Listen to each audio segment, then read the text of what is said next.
Bonjour à tous. Les violences conjugales, les enfants, l'inceste. Sujet particulièrement difficile. Et en tout cas, on va le traiter avec vous. Édouard Durand, bonjour, merci d'être avec nous. Vous co-présidez la commission qui écoute, qui révèle des travers et des méfaits cachés de notre société, d'une société de plus en plus violente. Alors, à la demande de l'Église, Jean-Marc Sauvé s'était attaqué à la pédophilie dans l'Église. Vous êtes en quelque sorte les héritiers de cette bataille. Et votre cible, ce sont les secrets inavoués d'une société, la nôtre. Absolument, oui, vous avez raison. D'une part, l'Église de France a décidé de faire la lumière en son sein sur les violences qui étaient commises par des clercs contre les enfants. Et en août 2020, Adrien Taquet, secrétaire d'État à la protection de l'enfance, a voulu créer cette commission indépendante sur l'inceste et les violences sexuelles faites aux enfants pour que les enfants soient mieux protégés.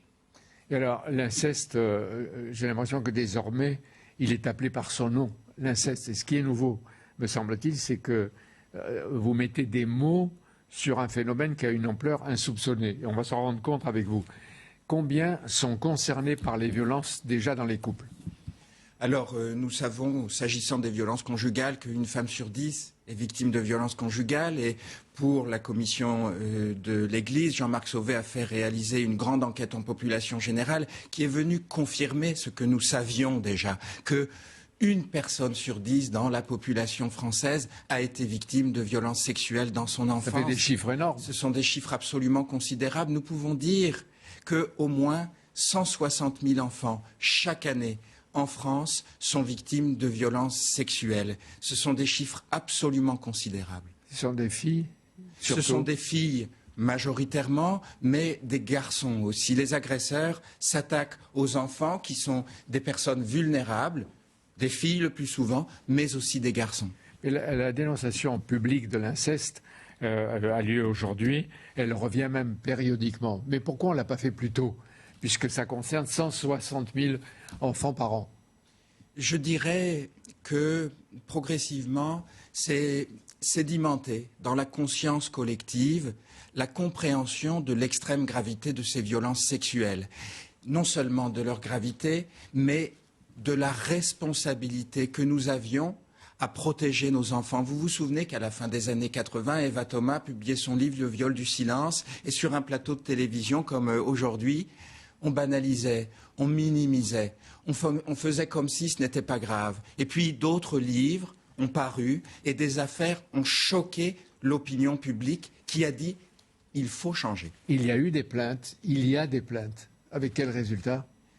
Il y a des plaintes, pas assez de plaintes. Notre système doit inspirer davantage confiance aux personnes adultes qui protègent les enfants et aux enfants eux-mêmes. Aujourd'hui, nous savons que 70% des plaintes sont classées sans suite et que, toute violence sexuelle confondue, il y a à peu près 1000 condamnations par an. 160 000 enfants victimes, 70% de classement sans suite, moins de 1000 condamnations par an. Nous avons un travail colossal à faire pour lutter contre l'impunité des agresseurs. Vous expliquez que les enfants ont toujours parlé, qu'ils parlent, mais à qui et quand? C'est déjà très important d'avoir conscience de ça parce que on dit ce que nous vivons aujourd'hui, c'est la libération de la parole. C'est vrai, nous pouvons appeler ce mouvement la libération de la parole, à condition d'avoir présent à l'esprit que les enfants ont toujours parlé, qu'ils ont toujours montré des signes et qu'ils ont besoin de parler à tout le monde, mais d'abord à des adultes en qui ils peuvent faire confiance. Vous savez, moi je suis juge des enfants depuis une vingtaine d'années. J'ai travaillé avec beaucoup d'enfants, avec beaucoup de professionnels. Et vous leur parlez tête à tête? Et je leur parle. Sans personne? Oui, en audience, seuls. Le moment de l'audience où ils sont seuls avec moi et où il faut aller chercher la révélation de la violence. Est-ce que quelqu'un t'a déjà fait du mal? Est-ce que tu as déjà eu peur? Et toutes les personnes adultes qui ont écrit sur les violences qu'elles avaient subies dans l'enfance le disent. Ce qui m'a longtemps empêché de parler, c'est la peur de ne pas être cru. Et comment vous repérez le jeune qui a subi, qui souffre et qui a du mal à partager son secret? De deux manières. La première, c'est par les signes de sa souffrance, parce que les violences, et particulièrement les violences sexuelles et notamment l'inceste, causent des souffrances absolument majeures. Et qui durent toute une vie. Et qui durent toute la vie.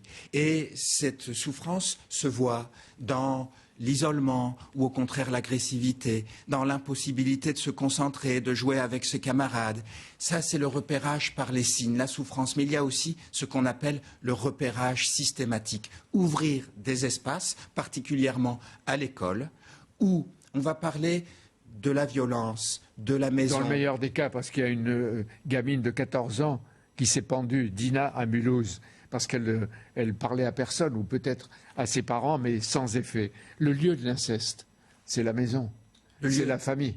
Le lieu de l'inceste, c'est la maison, c'est la famille. Vous savez, l'une des plus grandes et des plus graves inégalités entre les êtres humains, c'est celle qui sépare les personnes qui vivent dans une maison qui est un lieu de sécurité et celles qui vivent dans une maison qui est un lieu de danger et de confrontation à la mort. Je vais rentrer chez moi tout à l'heure, dans ma maison, où je suis en sécurité. Nous devons garantir que chaque personne, et quel que soit son âge, peut rentrer dans une maison de sécurité. On ne peut pas se construire. Oui, mais comment faire quand le père, qui est celui qui doit protéger, est le premier violeur?